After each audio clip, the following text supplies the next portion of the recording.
Ei, tudo bom com você?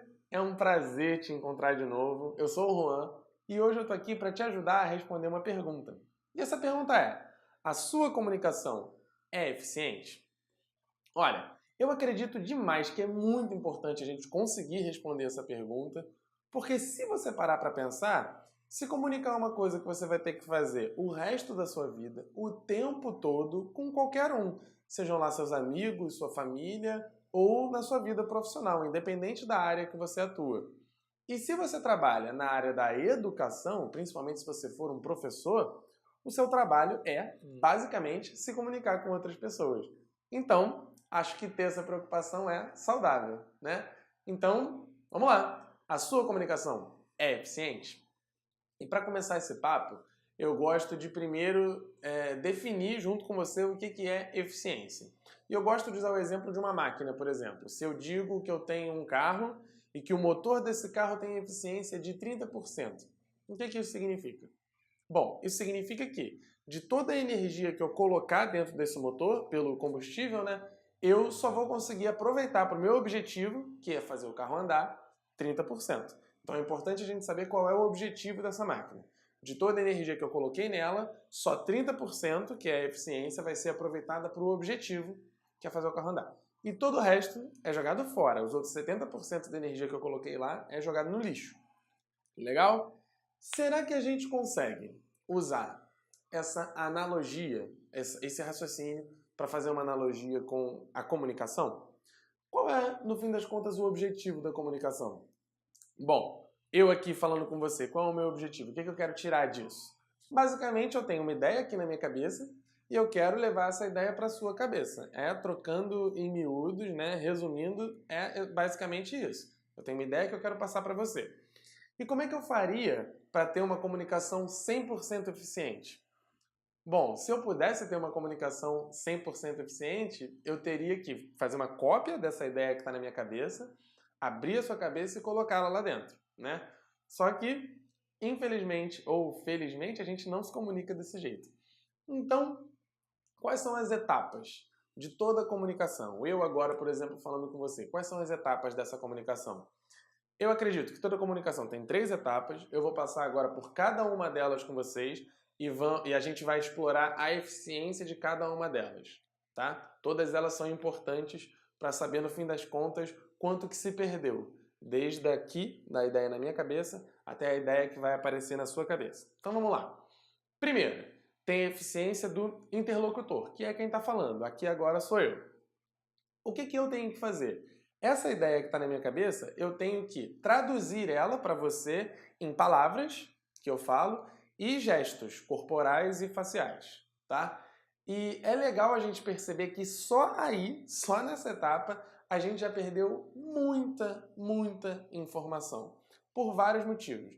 É muito difícil a gente acreditar que, por mais eloquente que seja a pessoa que está falando, que ele vai conseguir traduzir perfeitamente aquela ideia em palavras e gestos. É muito difícil a gente acreditar nisso, porque essa ideia tem o conhecimento que a pessoa tem o sentimento que essa pessoa tem com relação àquele conhecimento, tem um monte de coisa atrelado àquela ideia que é muito difícil qualquer pessoa traduzir em palavras.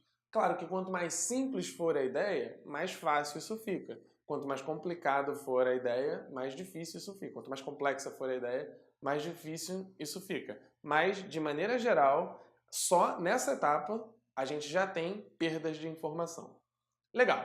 Segunda etapa da comunicação é, depois que eu traduzir essa minha ideia em palavras, essas palavras têm que chegar até você, fisicamente mesmo. E eu chamo essa eficiência de eficiência do ambiente. E aí eu vou te dar um exemplo. Imagina que tem uma pessoa falando com você, ela foi perfeita, escolheu as palavras exatas e conseguiu traduzir perfeitamente. Eficiência de 100% no primeiro caso, na primeira eficiência. Que não existe, mas finge que ele conseguiu. Só que ele está falando com você numa sala em que ali tem um bando de gente discutindo, ali tem um cara tocando bateria e aqui tem um cachorro infernal que não para de latir. Não adiantou nada todo o trabalho dele, né? Ele conseguiu traduzir perfeitamente, mas as palavras nem chegaram em você, você nem ouviu o que ele tinha a dizer. Então é importante a gente se preocupar também com a eficiência do ambiente, para as palavras que você falar chegarem no ouvido da outra pessoa. Legal. E por último, a última etapa é a eficiência do ouvinte, que é a pessoa que está ouvindo. Aqui agora, você. Depois que as palavras chegam no seu ouvido, você tem que pegar essas palavras, interpretar elas e criar a sua própria ideia na sua cabeça. E é isso que a gente faz. E é muito provável que essa ideia que você criou na sua cabeça é totalmente diferente da ideia que a primeira pessoa que estava falando com você tinha na cabeça, por causa de todas essas perdas ao longo do caminho. Tá? E aí, vamos lá. Show de bola, a gente conseguiu compartimentalizar todas as etapas da comunicação, cada um no seu bloquinho. Primeiro, interlocutor, traduzindo a ideia em palavras. Eficiência do ambiente, palavras saindo da minha boca, chegando no seu ouvido. Eficiência do ouvinte, palavras que chegaram no seu ouvido, você interpreta numa nova ideia na sua cabeça. E como que isso pode ajudar a gente a responder a pergunta se a sua comunicação é eficiente? Olha, eu não espero aqui nesse vídeo te dar a resposta, até porque isso varia de pessoa para pessoa, mas eu espero nesse vídeo te ajudar a chegar nessa resposta. E eu acho que uma grande maneira de você começar a perceber ineficiências na sua comunicação é uma grande falha, a falha mais comum de todas, provavelmente, e que muitos professores acabam caindo nesse erro, é o seguinte: a gente acaba acreditando que a gente não tem controle sobre todas essas eficiências. Principalmente, a gente acaba acreditando que a gente só tem controle sobre a primeira, que é a eficiência do interlocutor, afinal de contas sou eu que estou falando, sou eu que controlo isso, e no máximo a eficiência do ambiente. Eu posso ali tentar controlar o ambiente em que eu estou falando com a pessoa. Mas muita gente cai no erro de que a eficiência do ouvinte está totalmente fora do meu controle. E bons comunicadores incríveis, eles assumem total responsabilidade por cada uma das etapas da comunicação. E, no fundo, você sabe disso, né? Porque pensa bem, se hoje você recebe uma ligação dizendo que no dia seguinte, amanhã, você tem uma entrevista de emprego para aquela empresa que você sonha em trabalhar, tá? Então é a entrevista de emprego da sua vida. Só que essa entrevista vai ser por telefone. Cara, eu tenho certeza que você vai dar um jeito de falar para todo mundo na tua casa que no tal horário amanhã você tem uma ligação muito importante que não pode ter ruído nenhum ao seu redor, ninguém pode ir lá te atrapalhar. Então você sabe que você tem controle sobre a eficiência do ambiente e ao longo de toda a entrevista você vai estar cuidando para falar de uma maneira que prenda a atenção da pessoa que está te entrevistando. Então você sabe que você também tem até certo ponto controle sobre a eficiência do ouvinte, né? E bons professores sabem disso. Se o professor não toma cuidado com isso, ele acaba falando a frase que, na minha opinião, é a frase proibida para qualquer professor. E essa frase na verdade tem algumas variações dessa frase, mas ela é: esses alunos não querem nada. Ou esses alunos não têm jeito.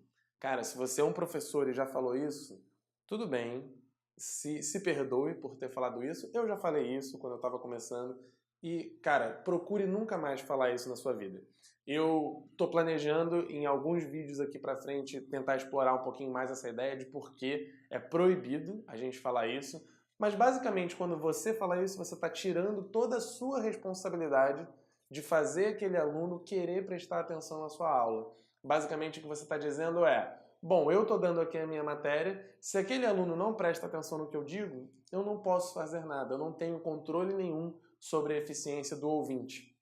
E bons professores sabem que eles têm sim total controle sobre a eficiência do ouvinte. A eficiência do ouvinte, se o seu aluno presta atenção no que você fala ou não, é total responsabilidade sua, professor. E eu acho que para esse vídeo era isso que eu queria falar com vocês. Se você curtiu, clica no botãozinho aí, curte esse vídeo. Se esse conteúdo te interessa, se inscreve aqui no canal. Se não te interessa, compartilha para quem possa interessar. Se você concorda comigo, ótimo, coloca aí nos comentários aquilo que você acha. Se você discorda, melhor ainda, assim eu consigo aprender com você. Coloca aqui nos comentários o que você acha que, na verdade, faz uma comunicação ser eficiente. E é isso. Hoje eu queria conversar com você sobre o que torna a sua comunicação eficiente. E aí, entendeu? Tchau, tchau.